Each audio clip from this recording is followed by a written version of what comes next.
Well, as I've been promising, and some might say threatening everyone, I'm here with Jack Dann, in my view, one of the real greats of science fiction. So, Jack, I'm delighted to have you here.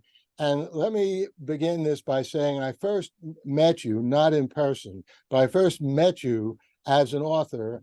And I remember this as clear as day. You know, they say the older you get, your memory may not be that good for things that happened last week, but you can remember 40 something. years ago, you remember, right? That's right. I remember I was in Greenwich Village, and I was going to New York University, which is about, down in near Washington Square Park.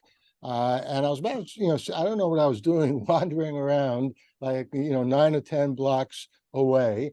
And I had been a fan of science fiction since the 1950s. And somehow, even though I lived in New York City, I didn't know that there was a science fiction bookshop called that. I think it was called the Science Fiction Bookstore in Greenwich Village. So, of course, as soon as I saw that, I walked into the shop, and the first thing I saw was a book by Joseph Petrush.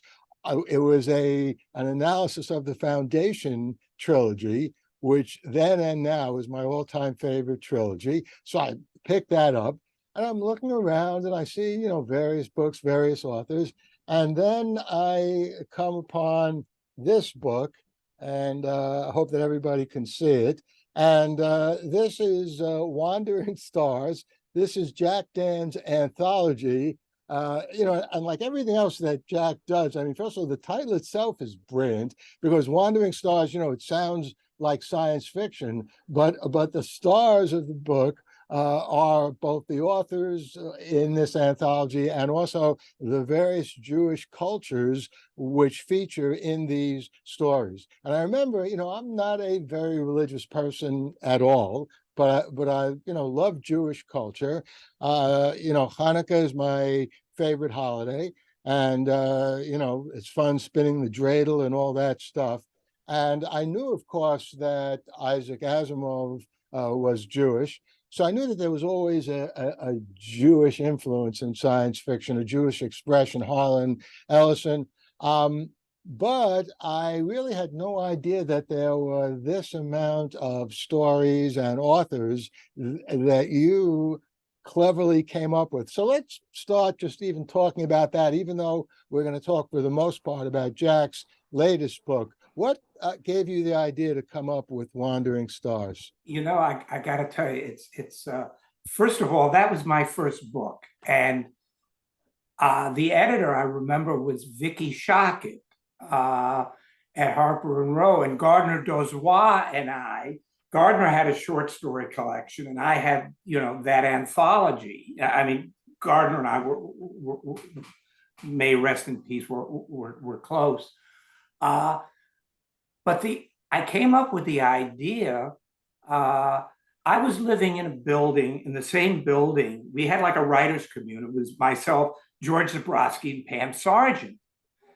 And I remember, I think we were in Pam's room, and George and I were nattering on. I mean, if you know George at all, George George can out talk God. A talk And machine. so we were. A talk machine, but a very intelligent talk machine. Oh, indeed. In fact, I've got his latest collection, which is brilliant. Anyway,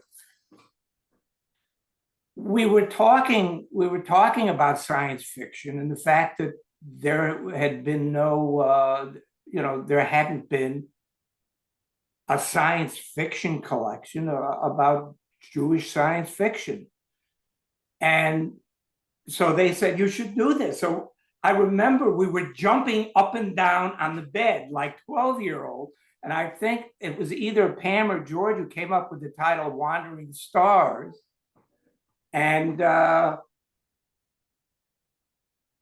I contacted, there were reprints that, there were extant, Avram Davidson's, the Golem, et cetera, et cetera. But I asked Isaac, in fact, somewhere in an archive, there's a correspondence on postcards, because at one point I wrote Isaac and spelled his name wrong. So he wrote me back and spelled my name wrong. And we went on doing this shtick for, so I asked Isaac for an introduction, which he gave me. And now, like me, I mean, both Isaac, may rest in peace again, we were both atheists, but cultural Jews. And as Isaac said, I'm Jewish enough. So I asked a number of writers. I asked, for instance, Phil Klass. In fact, one of the big Jewish magazines did an article about William Tenn, that was his pen name, and included that story and got it completely wrong. As it turned out, I had to keep nudging Phil. I mean, I would literally call him every week and say, well, so new, what have you done? And no one was more surprised than I was that anthology had the legs that it's had. I mean, it hasn't been out of print since it was published. That's fabulous. Jewish Lights has got Wandering Stars and more Wandering Stars in print now. There was, yeah, it was, I literally fell into it with the help of my pals, Pam and George. That's great. That's wonderful. You and I have a lot in common, because I eventually met Isaac Asimov, but I also had a correspondence with him for a good 10 years before I actually met him. And the correspondence started when I published in some small scholarly journal that promptly went out of business as soon as it published my article. That's another very common theme for writers, right? Well, I have the same theme in my career. Exactly. It's a great honor. But welcome to the Poisonous Twin, Levinson and Dan. That's a publish your story, go out of business. Any magazine you have, regardless of how successful it is, you published us, it'll be your last issue. So anyway, I think it was called Median Methods, and it was basically an article about the Foundation trilogy and how Asimov was so clever, he figured everything out. And I sent Asimov, I found his address. It was like 66 West something Street, or 10 West 66th Street in Manhattan. It was West 72nd Street. He must have moved to West 66th Street, because he was definitely not in the 60s. Because when I was there, I was on 79th Street. Okay. He was already married to Janet, I think, when I was in touch with him. Maybe not, though. Okay, that would have been, anyway, it doesn't matter. Yeah. No one who's listening to this is going to have any idea what we're talking about at this point. You never know. Eric Asimov may send a letter of complaint. Who knows? Isaac's nephew. But anyway, so I send this to Isaac, and I get a postcard a couple of weeks later. And it's a great postcard saying, "Thanks so much, Professor Levinson. I just become a professor. I really, enjoyed reading your review." I had nothing like that in mind, when I wrote it. I didn't figure anything out. I just made it up as I went along, but thanks anyway. So, and then because of that, when I came out with my first published book, which was actually also an anthology, it's called In Pursuit of Truth: Essays on the Philosophy of Karl Popper. And he's like, wow, yeah, he's a very intelligent. Does George know about that? George Zabrowski, the philosopher? That's a good question. Tell him about that. Anyway, I'm screwing up this interview. Go on. So in my crazy way, after I had collected all these essays, I wanted to get a preface. And so I created a list of people that I knew had some interest in Popper, or I knew them. And I just sent out, including, by the way, Prince Charles of England, but that didn't work out. But I sent it out to more than one person, and I got an enthusiastic response from two people. One was Helmut Schmidt, who had just finished being Chancellor of West Germany, and the other was Isaac Asimov. So I go to my publisher. His name, I think, was Stanley Silverman or something Silverman. And I told him, hey, I have good news for you. We have two really great people to write these prefaces. So we need to come up with some money to pay them. And he said, no, as far as Helmut Schmidt's concerned, he's a politician. He'll be happy just to have his name in the book. Trust me, he'll do it for nothing. And as far as Isaac, offer him $100 and he'll do it. All Isaac Asimov cares about is making some money from his work. You don't have to give him $1,000 or even $500. This is the way these publishers think. So I'm saying to Tina, my wife, oh, this is ridiculous. Isaac Asimov is never going to talk to me again. Maybe I should throw in another couple of $100. But frankly, we didn't have the money then. So I sheepishly call Isaac and I say, would you be interested in writing this? He said, yeah, I might. And I said, the publisher is willing to pay you $100. I could barely get the words out of my mouth. And I just said, absolutely, thank you. And so I got him to write a preface, for my first book as well. That book, however, unlike Wandering Stars, stayed in print, maybe a year or two. And, you can still find the copy somewhere. But we're talking philosophy. We're talking a rather limited audience there. Yeah, that's true. You're right.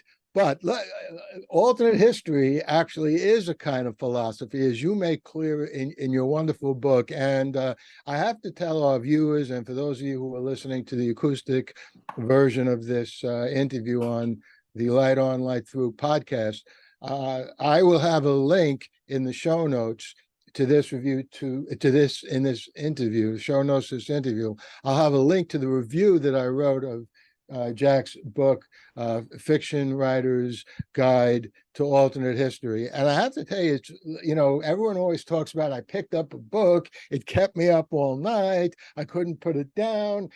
Sometimes it's true, all too often it isn't. This was an example of that. In fact, this kept me up like 2 or 3 nights in a row because it was so chock full of brilliant analysis of basically some works that I knew, very well. Who hasn't heard of Philip K. Dick? Who hasn't read Philip K. Dick's The Man in the High Castle? And if they didn't read it, they saw the adaptation on Amazon. So, some of the authors very well known. Some were fairly well known, but I did read their work, like Pamela Sargent and George Zabrowski. Other authors, I never got around to reading their work. So let's start this conversation about alternate history. What got you so interested in alternate history in the first place?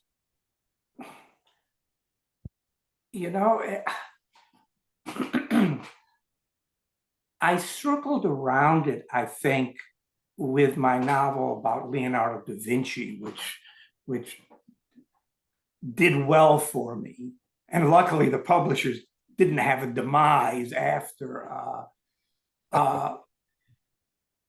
I wrote a story called Da Vinci Rising that I took out of the novel. I wrote it for Gardner.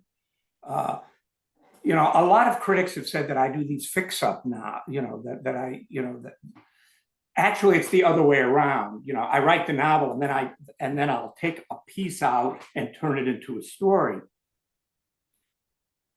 And in Da Vinci Rising, which was my only nebula for that one. Congratulations. Thank you. I have Leonardo create a flying machine that changes history. So that I consider alternate history. But the Memory Cathedral was secret history. In other words, I asked myself, what would Leonardo have done if he could actually have seen the results of all of his inventions? Because the drawings of these killing machines, the wagons with the sides that tear people apart, he does them like pastorals, like he's painting flowers. So I didn't know what the end was going to be, and I wrote the novel to find out. So I found a historian who believed that Leonardo was in the Middle East. And so I have him working for the Devatar of Syria, and he's involved in a small war. So it's a piece of history that no one has known about. So it's secret history, not alternate history.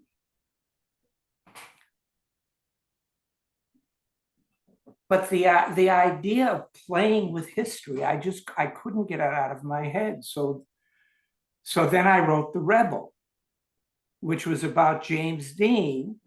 And I thought to myself, I mean, it's what if, right? I mean, this is the basis of science fiction and the basis of this subgenre, alternate history. What if Dean didn't die? And so I have him get involved in politics. You know, he has an affair with Marilyn Monroe. And then I got into that whole thing of, was Marilyn Monroe killed or not? I ended up at writers' festivals with people who were writing nonfiction. In fact, it was a funny story, but a buddy of mine, his father was Marilyn's doctor, who, ended up, there at the time. And he said to me, he said, Jack, this was not a conspiracy. And we argued, but we were close enough buddies that anyway. So I wrote The Rebel, and then I wrote The Rebel, like you, I write minimally. So the novel came out at something like 350,000 words. So I had two phenomenal editors. I had Jen Brill at HarperCollins in the US, and I had a terrific publisher, Linda Fennell at HarperCollins here, and both of them took scissors. So the novel ended up, I think, 140, 130,000 words. So I turned all of the others into stories, which became Promised Land. Skip a couple of years, i.e., I'm now a septuagenarian, whatever the hell you call us. And I thought, when I went to university, it was sex, drugs, and rock and roll. I mean, I actually graduated with like a D minus. Yeah, congratulations. That's fine. I actually dropped out of my first college, City College. I was too busy singing and making music to go to class. I dropped out of law school. I sold I sold a story, and the next day I was sold my law. Anyway, I was trying. I lost where I was here. You were. Well, we were talking about. Oh, the university. Okay. Right. So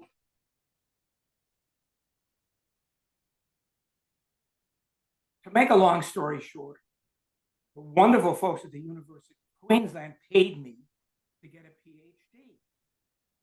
And I thought, look, this is great. It'll allow me to write my latest novel, which was Shadows in the Stove, which was an alternate history novel that takes place in Renaissance Italy and in Civil War South. What most writers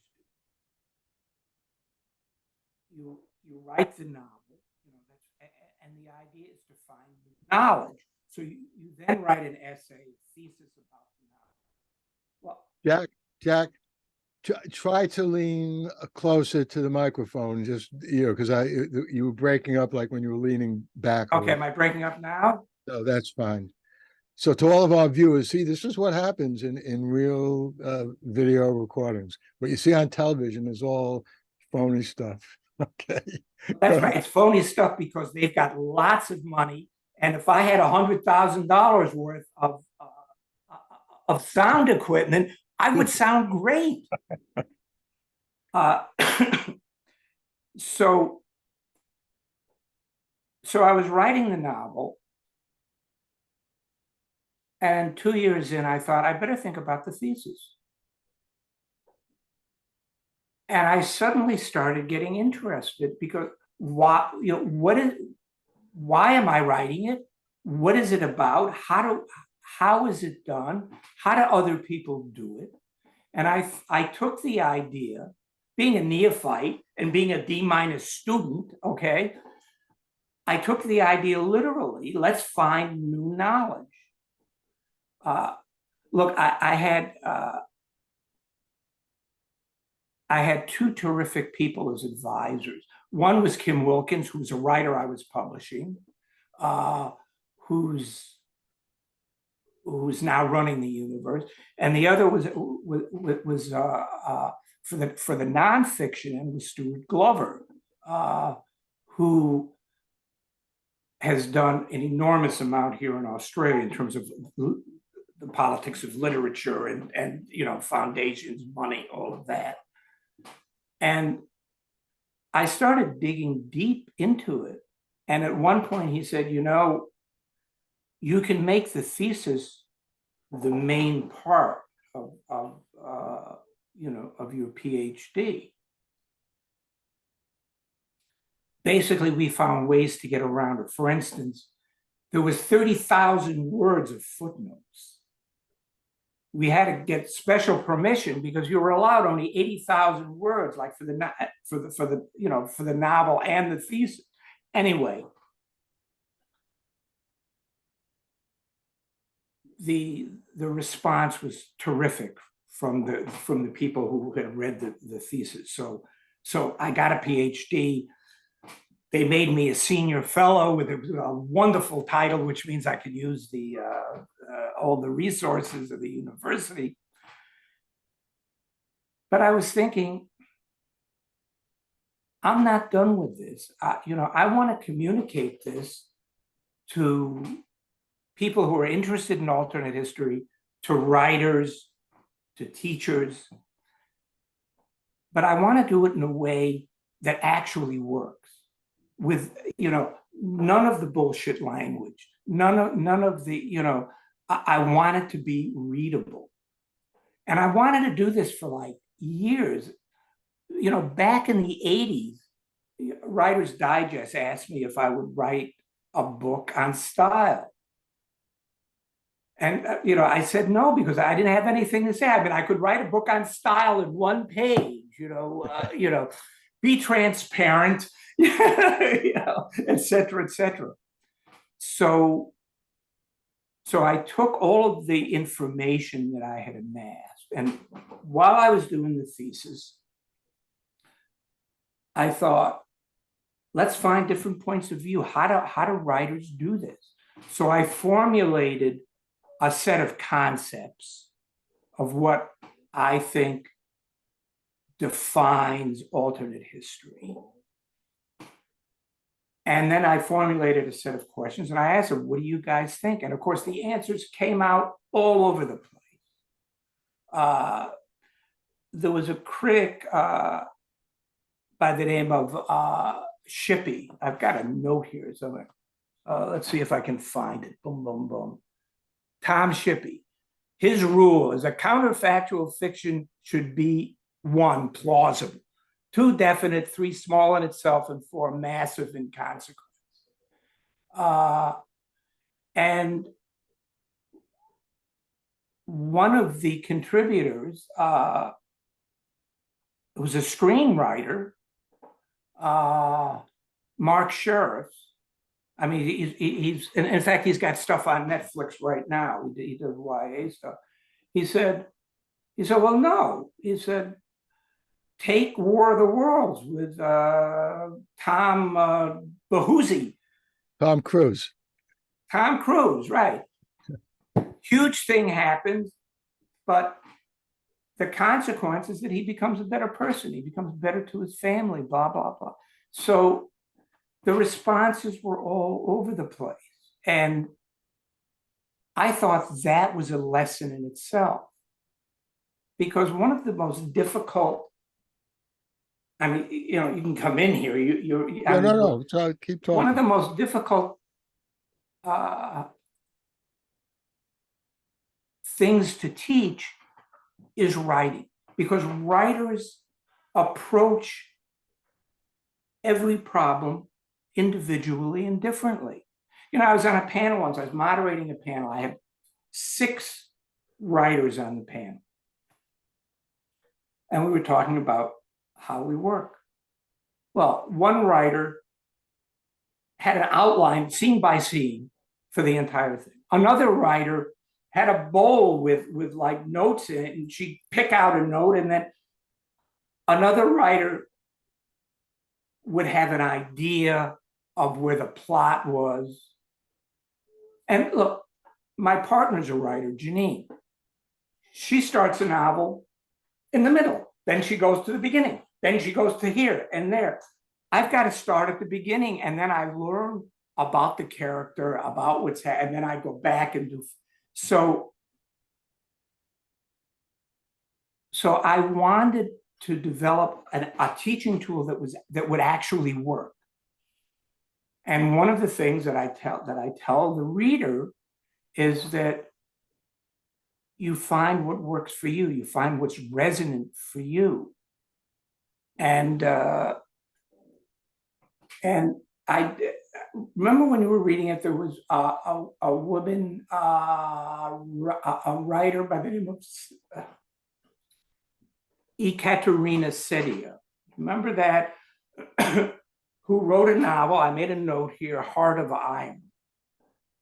And on a Torah blog, she said that if you were writing about subjects that people were not naturally familiar with,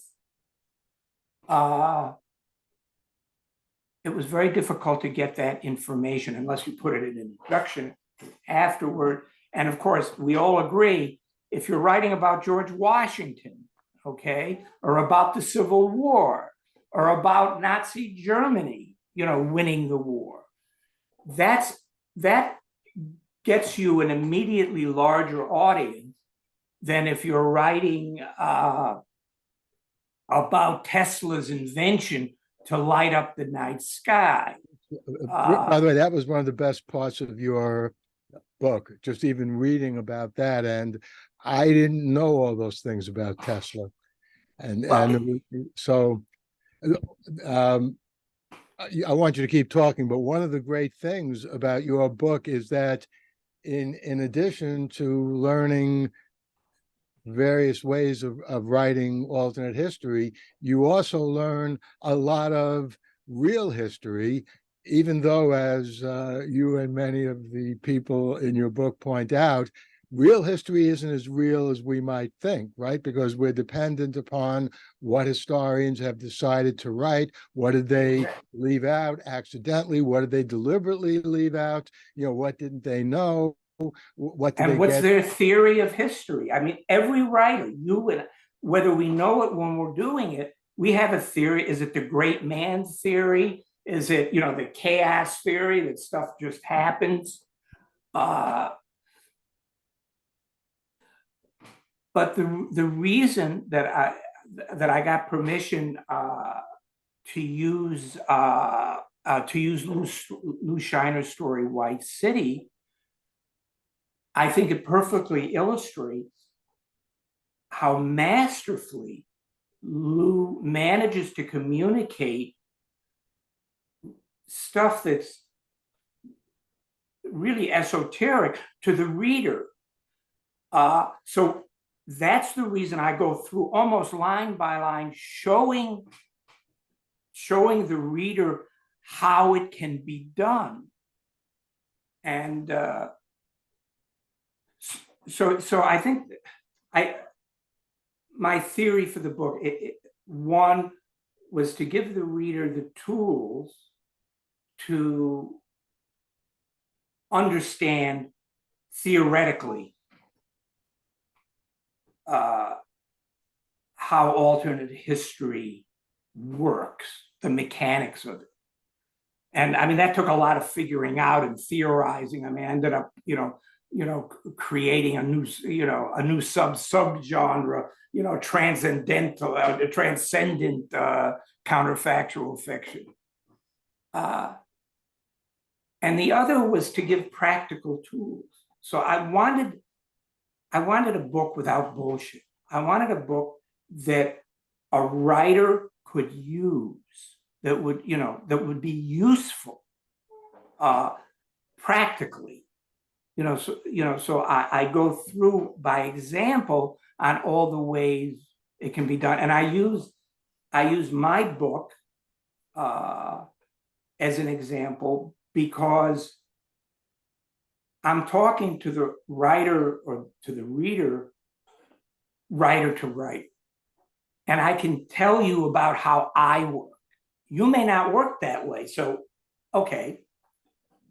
Well, I was very glad, by the way, that you did that in the book because it validated what I always do. And sometimes people have the gall to criticize me for doing that. And what I'm getting at is if I have written something and I'm talking about that subject in a more general way, of Right. course, I'm going to use something that I've written because I know it from the inside out, and it's a That's right. very good teaching tool.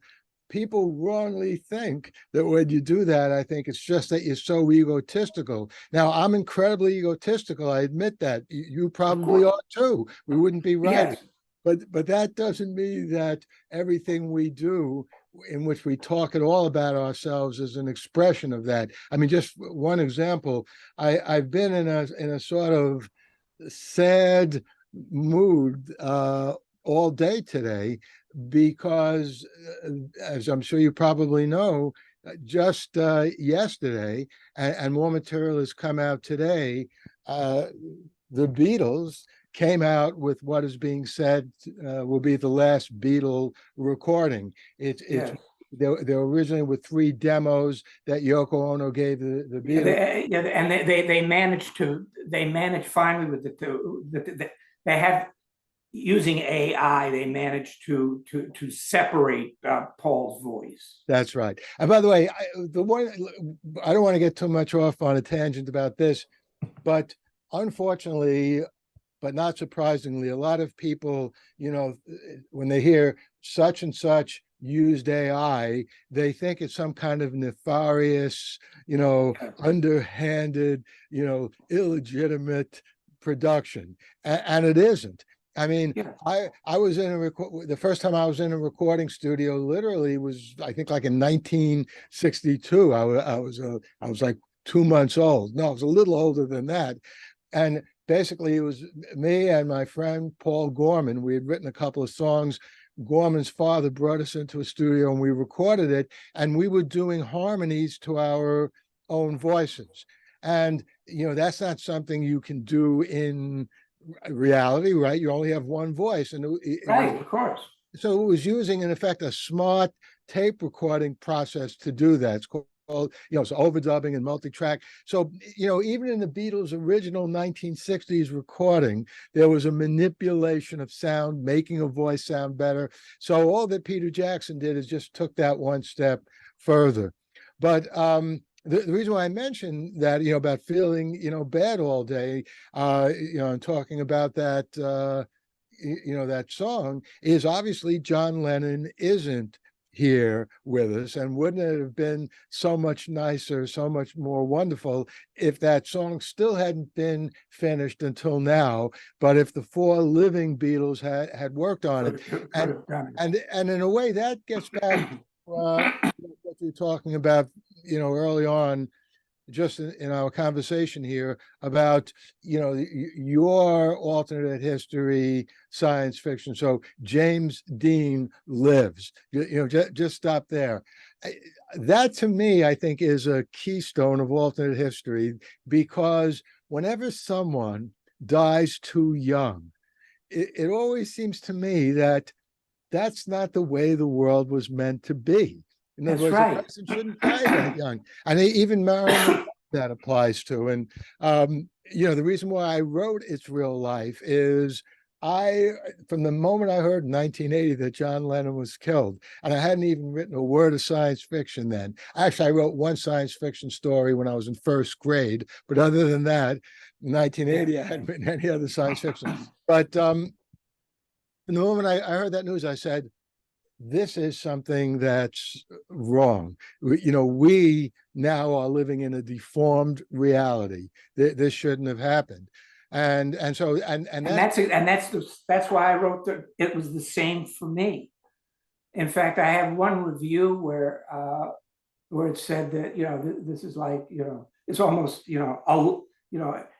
it's almost a love letter to to the time. That's right. That's right. You know, And so, but this actually leads to an interesting question, I think. I don't even know what my best opinion on this is. I did read an article in the New York Times, which, by the way, doesn't mean it's fact. I mean, because there's misreporting, etc., but certainly not fake news. And the gist of the article, though, was that the Webb telescope, which is the replacement for the Hubble, right. have discovered all kinds of things which undermine our conventional Big Bang theory, which, frankly, and again, I'm not a religious person. I don't think that when you say God created the universe, that's no answer. Who created God? And frankly, when you say the universe was created by the Big Bang, well, great. What caused the What's Big the Bang? Big Bang? Yeah, I Yeah, mean, yeah, that's right. So, but so I'm not surprised that this happened.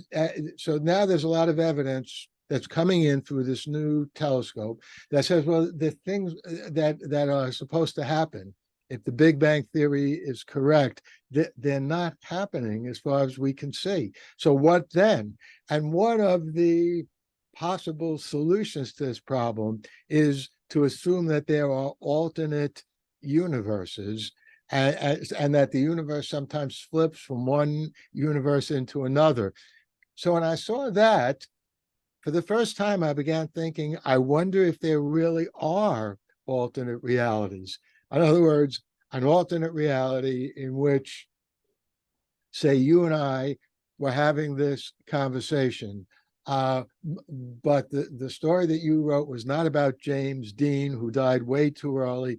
The story that I wrote was not about John Lennon, who died, because those two didn't die. Maybe some other people died, and that's what we were. So I honestly don't know. And I tend to think that there are not alternate universes. This, again, is my arrogance and egotism. I sort of think that we're in the only reality or universe. But what do you think? well, I don't know enough about physics, but I think physics allows for it. Quantum physics. Yeah, Compton's theory of multiple worlds. That is a physical theory, and that allows time travel also, because if you travel back to the past and you change something that wipes you out, which again, this is the grandfather paradox, although it doesn't have to be grandfather, could be Well, either grand. it wipes you out or it pops you into another, it Yeah, changes things. So you create yeah, another universe that's right. uh, But in your heart, do you think there are really altered? Here, I'll make an admission. I've yeah, written but a lot. that's like religion. Yeah, It I is like do. okay. Okay. But I have, but that's because I like it, because I like the idea, you know. Well, that's good. Uh, That's a good reason for believing in something. Look, I love time travel, but I don't think time travel is possible because there are too many paradoxes that arise, in any way you time travel. I mean, if I were to fly down to Australia and jump into a time machine and then come over and say hello to you tomorrow, and you were wearing a green shirt, what does that mean? That you have no choice when you wake up tomorrow morning before I come over? You have to put on a green shirt? I think, no, yeah, I don't want to wear a green shirt today. I'll wear a blue shirt. I'll wear a gray shirt. So, I mean, that's free will. And time travel to the future gets in the way of that. And again, these various paradoxes into the past, but it's that's right. incredible fun. It is incredible fun. And I remember a physicist by the name of Tipler. Remember his cylinder that would, he actually way back when sent me the paper. Uh, in those days we were in touch with everybody. It's more difficult now, shall we say. Uh,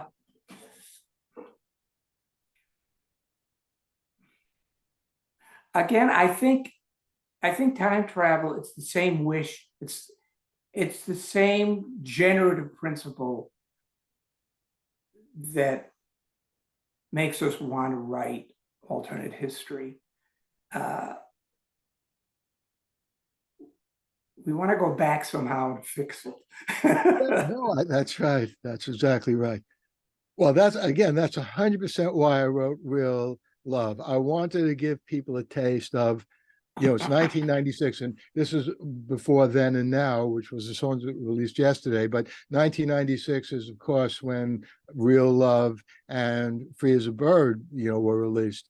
And I remember here, so back then in 1996, I remember thinking, damn it, Lennon should be there singing this and recording this with the other people, not some kind of, cassette tape that went back all this time. And so, yes, I mean, this is one of the, I think, the most satisfying things of being a writer, that you can write something that fulfills what you want.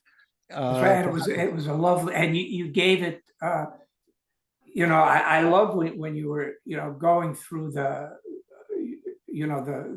bowels of the city. You describe it so that I could suspend my disbelief and think, well, yeah, that's plausible.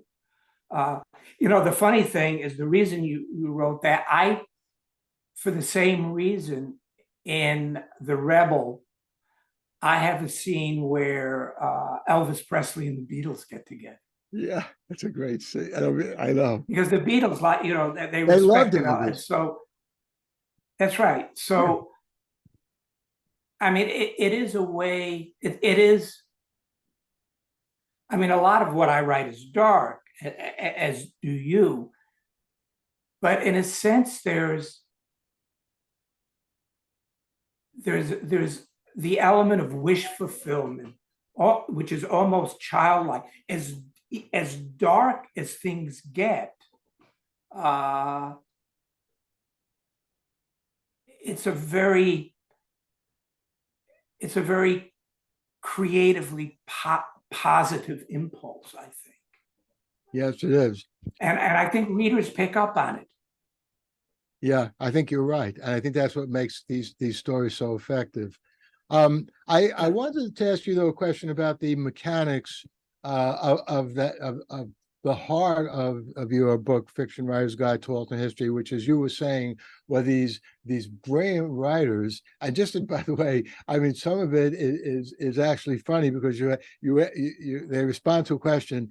Some writers say yes, that's their total answer, right? And Michael Swanwick, God bless him, at some point you ask the question, why did you do this? So some writers wrote like 5 pages explaining why they did it. Right. The money. So, okay, that's an important thing. Money makes Right. the world go round. Although I think Michael had his tongue in his cheek there. I know. It's funny. And look, we all feel the same way. I mean, I was just talking to somebody yesterday, they invited me on their podcast with some kind of business thing. And they said to me, would you be interested in doing more of these? And I said, sure, but look, I have to tell you, although I'm not a Marxist, I always agreed with Karl Marx that labor and capital are an essential part of human life. So, look, I'm happy to do this for you now, but if you want me to do more of this on a regular basis, we're going to have to figure out some kind of payment. That's right. And Harlan Ellison was the maven for that. And I remember when I was starting out, I remember the printer was making more money. Everybody was making more money than the writer. That's right. And we just had a writer's strike, in California. Basically, it's the same thing over and over and over. Oh yeah, we'll get AI to write stories. But of course, what happens? They do that. Then you need writers to come in because it's bland. Yeah, no, absolutely. And this is the thing. There's a fascinating scale in which the less creative the person is, the less respect they have for creativity. Rodney Dangerfield, the comedian, used to always get furious because people would use his jokes and not give him credit. They would pretend they were their jokes. And so Dangerfield figured it out. He said, look, these usually guys, these guys not the least bit funny. So, they can't write these jokes. So of course they have no respect, for me. And that was one of his themes. I get no respect. But anyway, let me ask you a question about the contributors. I assumed when I was reading this that they didn't know about each other's responses. Is that No, they did no. What I did is most of this was done via email, and a couple were I found really interesting. For instance, there were there was mention in the back and forth about one of Howard Waldrop's work story, and Howard, is I think Howard Waldrop is one of the premier American short story writers alive. Yes. American short story writers, and I thought it was funny where where Michael Swanwick says he can break all the rules. It doesn't matter because, it works. And John Kessel, I mean, both of these are pals, but both these guys I've known for a lifetime. And John Kessel says, no, this is not, this is not legitimate. And the idea that there are such different points of view, which respectable, able to be backed up points of view. I think that gives an insight into how we work. Yeah, I agree completely, and I love that disagreement. So, right, it was Kessel who basically said, "No, it really upsets me what Waldrop did because the gist of that story, or one of the gists of that story that Waldrop wrote, is that Ike becomes a jazz musician." That's right, and it said Ike had no proclivity at all. Right. Yeah. So if you think about it, though, I was thinking, Kessel's point, who knows, by the way, what kind of proclivity Ike had, right. I mean, I'm the kind of person, I'm like all over the place. I'm interested in music. I do music. I'm interested in philosophy. I do philosophy. I always say to people, it's a good thing I'm not interested in nuclear physics. I probably would have blown up the world already. But, so lots of people have lots of talent that they just That's right. And what's interesting is that John Kessel is a brilliant writer. Yes. I mean, his work is brilliant. But I have to agree. I have to agree with Michael in that what Howard does with his short stories is that he twists reality in such ways that it may not be rationally possible, but it shifts you into another way of looking at everything. Yeah. This kind of goofy, weird reality that he creates. Like R.A. Lafferty. It somehow tells us something about our own state of absolutely. I mean, look, I was just even thinking, if you think about John Glenn, who actually I interviewed like in the last year of his life, and it was just a fascinating interview. But in fact, I interviewed him for the book in which we have your, I think, novella as the last story. It's Touching the Face of the Cosmos on the Intersection of yeah, that was a lovely book. Yeah, that's a wonderful novella that you wrote. But I was saying that since I'm in it. Yeah. I was thinking about John Glenn. So he starts off as an astronaut, as a jet, pilot, and then as an astronaut. If somebody had written an alternate history, say in the 1960s, in which John Lennon John Lennon, John Glenn, Glenn on my mind, runs for president and becomes president, you would have had someone like John Kessel say, no, I don't buy that. He had no interest in politics.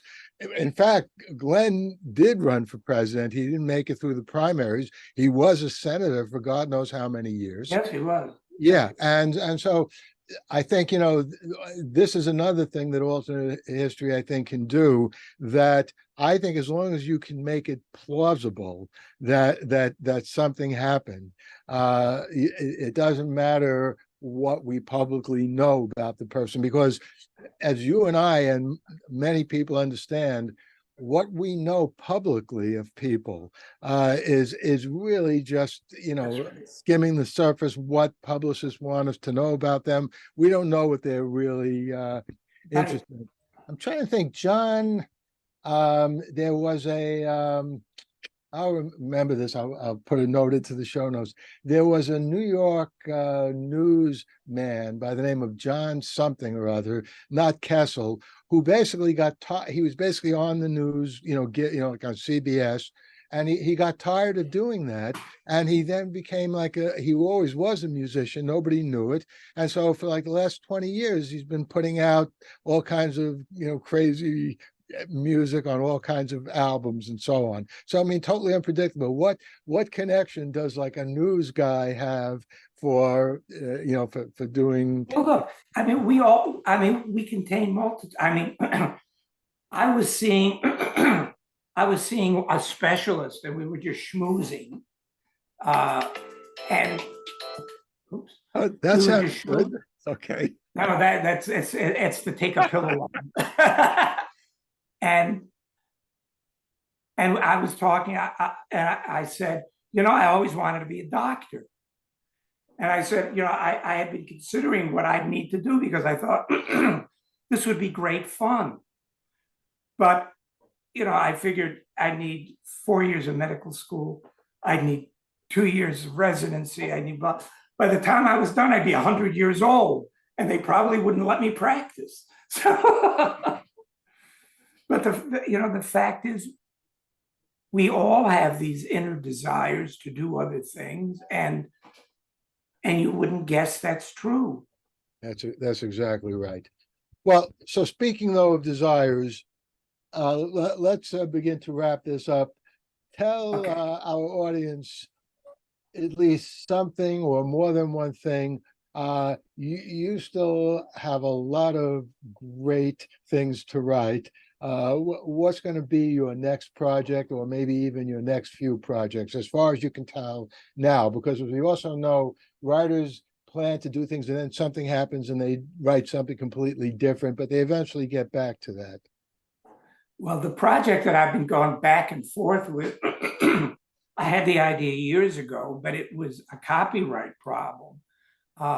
So I'm working on a novel called Being Gatsby, about the great Gatsby from Gatsby's point of view.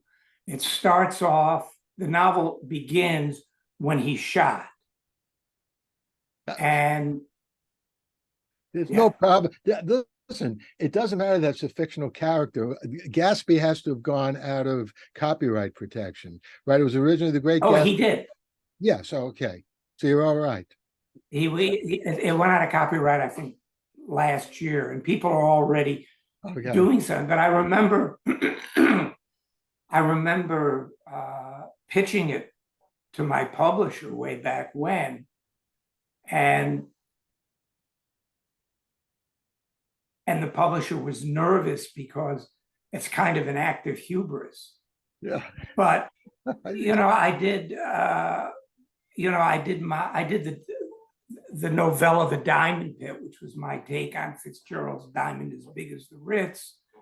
And I just haven't been able to get Gatsby out of my head. I keep thinking,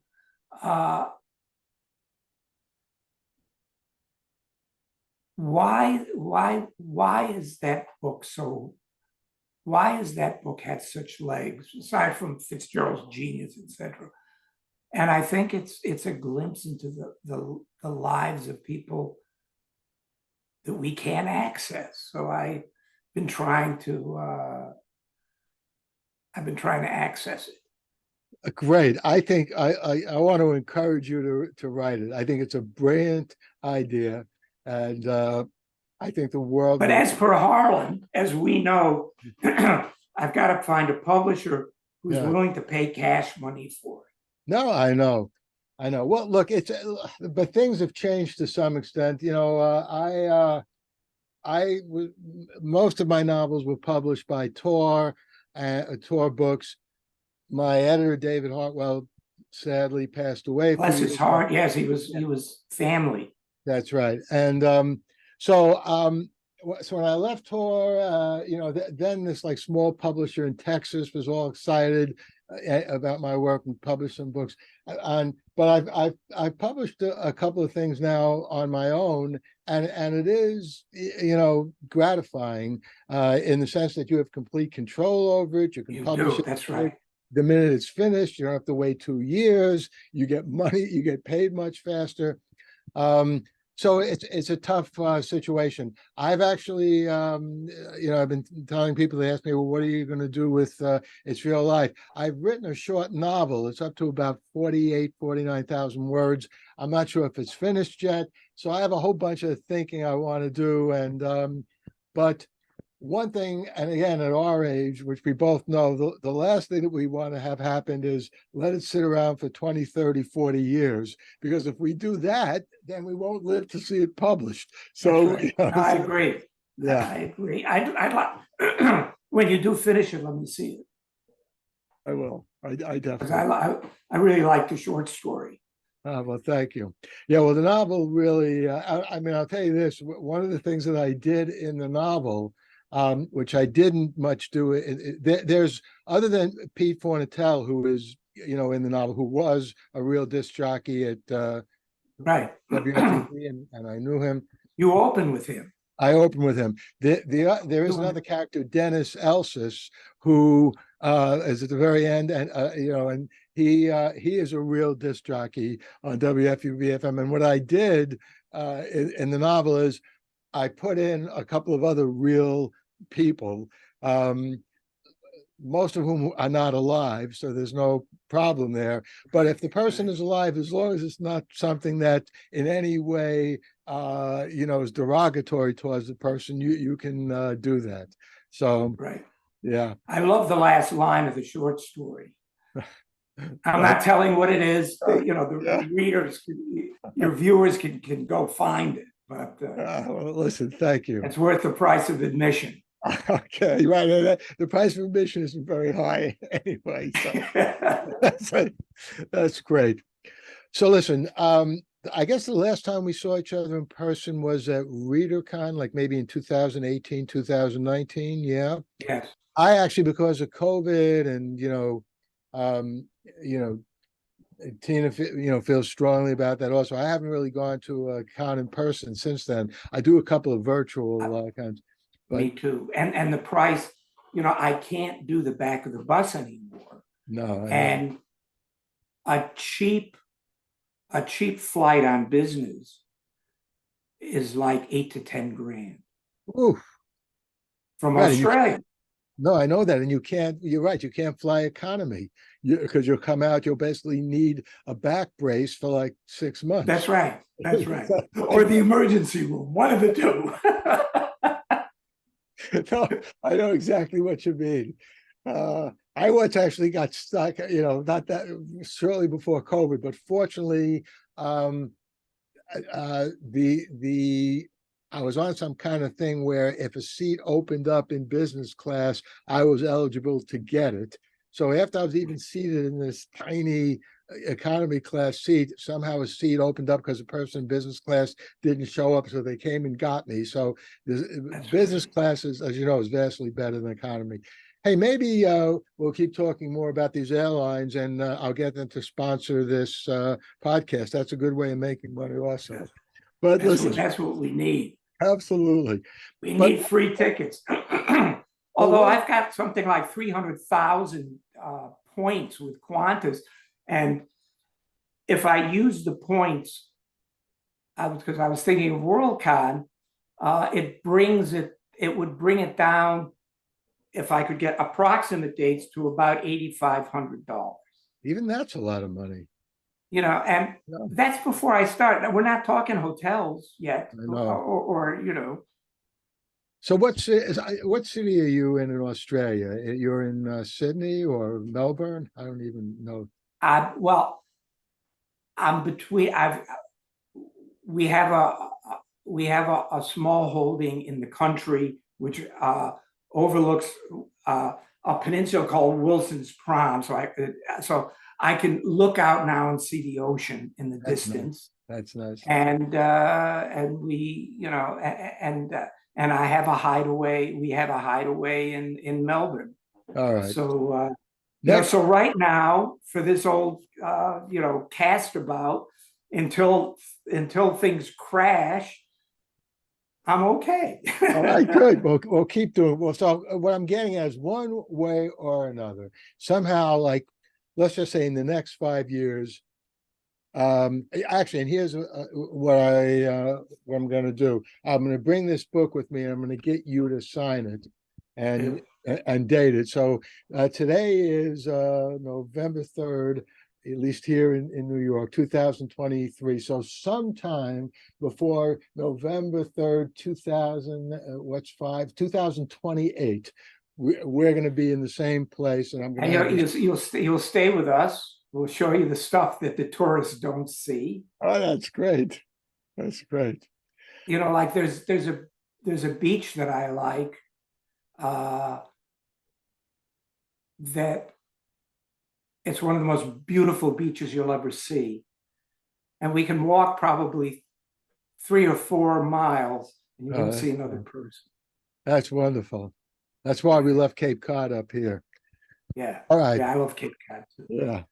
So listen, thanks. We'll continue to be in touch. This was wonderful fun. Thanks, buddy. I enjoyed it. Take care. Take care.